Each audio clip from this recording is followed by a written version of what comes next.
شروع اللہ کا نام لے کر جو بڑا مہربان نہایت رحم والا ہے۔ اے پیغمبر صلی اللہ علیہ وآلہ وسلم، جو عورت تم سے اپنے شوہر کے بارے میں بحث و جدال کرتی اور اللہ سے شکایت رنج و ملال کرتی تھی، اللہ نے اس کی التجا سن لی اور اللہ تم دونوں کی گفتگو سن رہا تھا۔ کچھ شک نہیں کہ اللہ سنتا ہے، دیکھتا ہے۔ جو لوگ تم میں سے اپنی عورتوں کو ماں کہہ دیتے ہیں وہ ان کی مائیں نہیں ہو جاتی، ان کی مائیں تو وہی ہیں جن کے بطن سے وہ پیدا ہوئے۔ بے شک وہ نامعقول اور جھوٹی بات کہتے ہیں، اور اللہ بڑا معاف کرنے والا ہے، بخشنے والا ہے۔ اور جو لوگ اپنی بیویوں کو ماں کہہ بیٹھیں پھر اپنے قول سے رجوع کر لیں تو ان کو قربت سے پہلے ایک غلام آزاد کرنا ضرور ہے۔ مومنو، اس حکم سے تم کو نصیحت کی جاتی ہے اور جو کچھ تم کرتے ہو اللہ اس سے خبردار ہے۔ اب جس کو غلام نہ ملے وہ قربت سے پہلے لگاتار 2 مہینے کے روزے رکھے، پھر جس کو اس کا بھی مقدور نہ ہو اسے 60 محتاجوں کو کھانا کھلانا چاہیے۔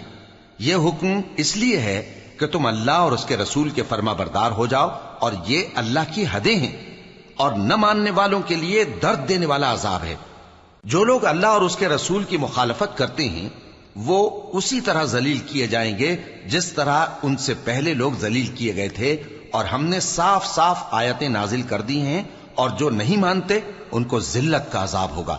جس دن اللہ ان سب کو جلا اٹھائے گا تو جو کام وہ کرتے رہے ان کو جتائے گا۔ اللہ نے وہ سب کام لکھوا رکھے ہیں اور یہ ان کو بھول گئے ہیں، اور اللہ ہر چیز سے واقف ہے۔ کیا تم کو معلوم نہیں کہ جو کچھ آسمانوں میں ہے اور جو کچھ زمین میں ہے اللہ کو سب معلوم ہے؟ کسی جگہ 3 شخصوں کی سرگوشی ہوتی ہے تو اللہ ان میں چوتھا ہوتا ہے، اور جہاں 5 آدمیوں کی سرگوشی ہو تو وہ ان میں چھٹا ہوتا ہے، اور نہ اس سے کم یا زیادہ مگر وہ ان کے ساتھ ہوتا ہے، خواہ وہ کہیں ہوں۔ پھر جو جو کام یہ کرتے رہے ہیں قیامت کے دن اللہ سب ان کو بتائے گا۔ بے شک اللہ ہر چیز سے واقف ہے۔ اے پیغمبر صلی اللہ علیہ وآلہ وسلم، کیا تم نے ان لوگوں کو نہیں دیکھا جن کو سرگوشیاں کرنے سے منع کیا گیا تھا، پھر جس کام سے منع کیا گیا تھا وہی پھر کرنے لگے؟ اور یہ تو گناہ اور ظلم اور پیغمبر صلی اللہ علیہ وآلہ وسلم کی نافرمانی کی سرگوشیاں کرتے ہیں، اور جب تمہارے پاس آتے ہیں تو اللہ تعالیٰ کے بتائے ہوئے الفاظ کے بجائے دوسرے الفاظ میں تمہیں دعا دیتے ہیں، اور اپنے دل میں کہتے ہیں کہ اگر یہ واقعی پیغمبر ہیں تو جو کچھ ہم کہتے ہیں اللہ ہمیں اس کی سزا کیوں نہیں دیتا؟ اے پیغمبر صلی اللہ علیہ وآلہ وسلم، ان کو دوزخ ہی کی سزا کافی ہے، یہ اسی میں داخل ہوں گے اور وہ بری جگہ ہے۔ مومنو، جب تم آپس میں سرگوشیاں کرنے لگو تو گناہ اور زیادتی اور پیغمبر کی نافرمانی کی باتیں نہ کرنا، بلکہ نیکوکاری اور پرہیزگاری کی باتیں کرنا، اور اللہ سے جس کے سامنے جمع کیے جاؤ گے ڈرتے رہنا۔ منافقوں کی سرگوشیاں تو شیطان کے اکسانے سے ہیں جو اس لیے کی جاتی ہیں کہ مومن ان سے رنجیدہ ہوں، مگر اللہ کے حکم کے سوا ان سے انہیں کچھ نقصان نہیں پہنچ سکتا۔ تو مومنوں کو چاہیے کہ اللہ ہی پر بھروسہ رکھیں۔ مومنوں، جب تم سے کہا جائے کہ مجلس میں کھل کر بیٹھو تو کھل کر بیٹھا کرو، اللہ تم کو کشادگی بخشے گا، اور جب کہا جائے کہ اٹھ کھڑے ہو تو اٹھ کھڑے ہوا کرو۔ جو لوگ تم میں سے ایمان لائے ہیں اور جن کو علم عطا کیا گیا ہے اللہ ان کے درجے بلند کرے گا، اور اللہ تمہارے سب کاموں سے واقف ہے۔ مومنو، جب تم پیغمبر کے کان میں کوئی بات کہو تو بات کہنے سے پہلے مساکین کو کچھ خیرات کر دیا کرو، یہ تمہارے لیے بہت بہتر اور پاکیزگی کی بات ہے، اور اگر خیرات تم کو میسر نہ آئے تو اللہ بخشنے والا مہربان ہے۔ کیا تم اس سے کہ پیغمبر کے کان میں کوئی بات کہنے سے پہلے خیرات کرو ڈر گئے؟ پھر جب تم نے ایسا نہ کیا اور اللہ نے تمہیں معاف کر دیا تو نماز قائم کرتے رہو اور زکوٰۃ دیتے رہو، اور اللہ اور اس کے رسول صلی اللہ علیہ وآلہ وسلم کی فرما برداری کرتے رہو، اور جو کچھ تم کرتے ہو اللہ اس سے خبردار ہے۔ بھلا تم نے ان لوگوں کو نہیں دیکھا جو ایسے لوگوں سے دوستی کرتے ہیں جن پر اللہ کا غضب ہوا؟ وہ نہ تم میں ہے نہ ان میں، اور جان بوجھ کر جھوٹی باتوں پر قسمیں کھاتے ہیں۔ اللہ نے ان کے لیے سخت عذاب تیار کر رکھا ہے۔ یہ جو کچھ کرتے ہیں یقیناً برا ہے۔ انہوں نے اپنی قسموں کو ڈھال بنا لیا ہے اور لوگوں کو اللہ کے رستے سے روک دیا ہے، سو ان کے لیے ذلت کا عذاب ہے۔ اللہ کے عذاب کے سامنے نہ تو ان کا مال ہی کچھ کام آئے گا اور نہ اولاد ہی کچھ فائدہ دے گی۔ یہ لوگ اہل دوزخ ہیں، اس میں ہمیشہ جلتے رہیں گے۔ جس دن اللہ ان سب کو جلا اٹھائے گا تو جس طرح تمہارے سامنے قسمیں کھاتے ہیں اسی طرح اس کے سامنے بھی قسمیں کھائیں گے اور خیال کریں گے کہ ایسا کرنے سے کام چل جائے گا۔ سنو، یہی تو ہیں جھوٹے۔ شیطان نے ان کو قابو میں کر لیا ہے اور اللہ کی یاد ان کو بھلا دی ہے۔ یہ لوگ شیطان کا ٹولہ ہیں، اور سن رکھو کہ شیطان کا ٹولہ ہی نقصان اٹھانے والا ہے۔ جو لوگ اللہ اور اس کے رسول صلی اللہ علیہ وآلہ وسلم کی مخالفت کرتے ہیں وہ نہایت ذلیل ہوں گے۔ اللہ نے یہ بات لکھ دی ہے کہ میں اور میرے پیغمبر ضرور غالب رہیں گے۔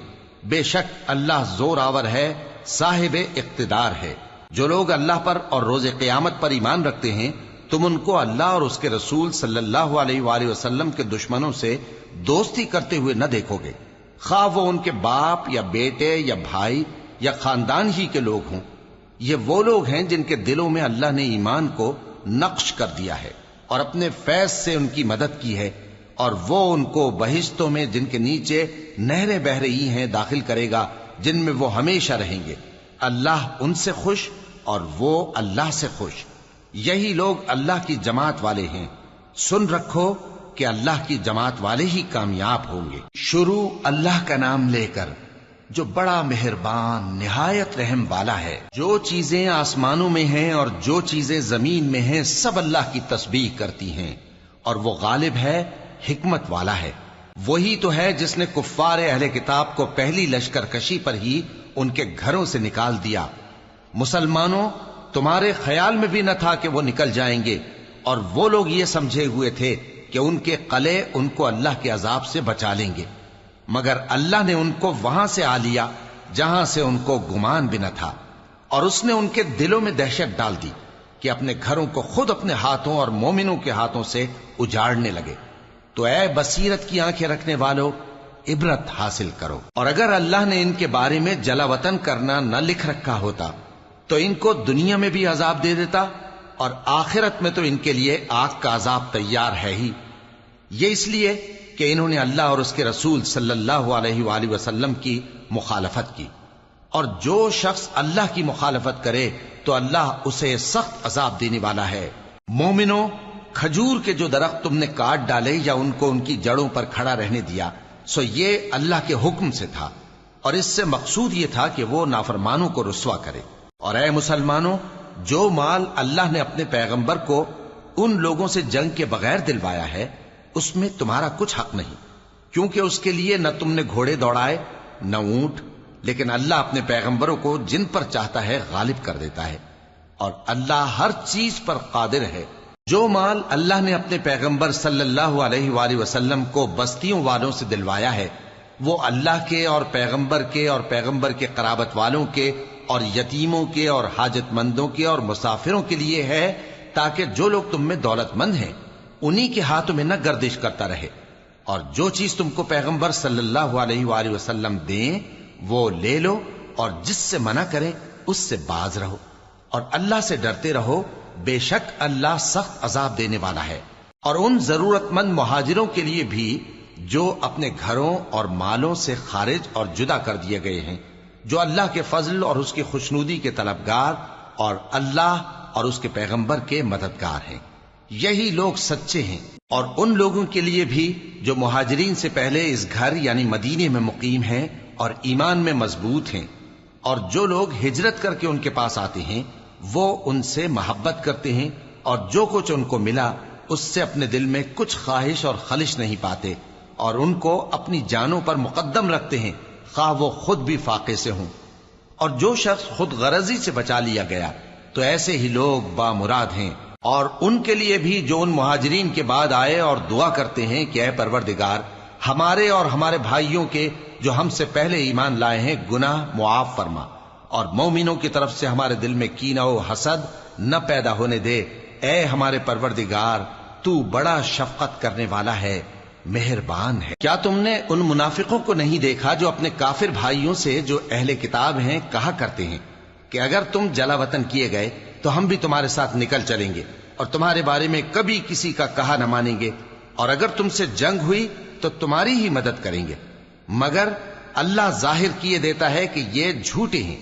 اگر وہ نکالے گئے تو یہ ان کے ساتھ نہیں نکلیں گے، اور اگر ان سے جنگ ہوئی تو یہ ان کی مدد نہیں کریں گے، اور اگر مدد کریں گے بھی تو پیٹ پھیر کر بھاگ جائیں گے، پھر ان کو کہیں سے بھی مدد نہ ملے گی۔ مسلمانوں، تمہاری ہیبت ان لوگوں کے دلوں میں اللہ سے بھی بڑھ کر ہے، یہ اس لیے کہ یہ سمجھ نہیں رکھتے۔